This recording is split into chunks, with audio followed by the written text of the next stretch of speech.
Mapagpalang araw po sa ating lahat. Ako nga po pala si Jojen Agner at welcome po sa aking 365 Daily Devotion ni Pastor Ansel Ocampo, Seminary Edition. At ngayong araw po ay November 20, 2025 at ang topic po natin ngayong araw ay Yahweh Save.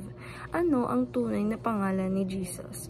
And yung scripture po natin is Isaiah chapter 43 verse 11, and yung sabi po dito sa ating concept na Yeshua, the Hebrew from Jesus, means Yahweh save. The name reveals Christ's mission to save his people from their sin, pointing to both his true humanity and his full divinity. Yahweh himself bringing the salvation in highlights substitutionary atonement. We are not saved by our works, but by Christ's perfectly obedience and sacrificial death. His very name assures us that salvation comes from the Lord. Old Testament, Hebrews, Yahushua or and equals Joshua. And yung sabi po dito sa ating scripture na Isaiah chapter 43 verse 11, I am the Lord, and apart from me, there is no Savior. Ako ang Panginoon at liban sa akin ay walang tagapagligtas.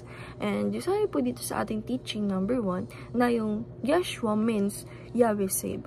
Sabi po dito na yung Yeshua or yung pangalan ng ating Panginoong Jesucristo is merong Yeshua na ang ibig sabihin ay Yahweh Save. And teaching number 2, Yeshua is God and Savior Himself. Sabi po dito na si Jesus is talagang siya yung tagapagligtas and Savior ng sarili niya. At ng natin. And teaching number 3, Yeshua is the only way to be saved. Sabi po dito na si Jesus Christ lang ang talagang only way kung paano tayo maliligtas. And application number 1, preach Jesus the only Savior.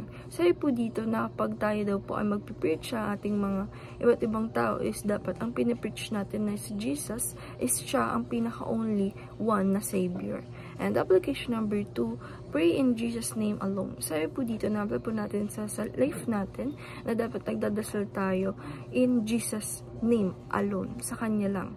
And application number 3, prevail in the powerful name of Jesus. Sabi po dito ng lahat ng mga kung anumang klaseng mga masasama yan, lahat yan ay ma-prevail ng ating Panginoong Diyos because His name is the powerful name. And ayun lang po ngayong araw. Maraming salamat. God bless.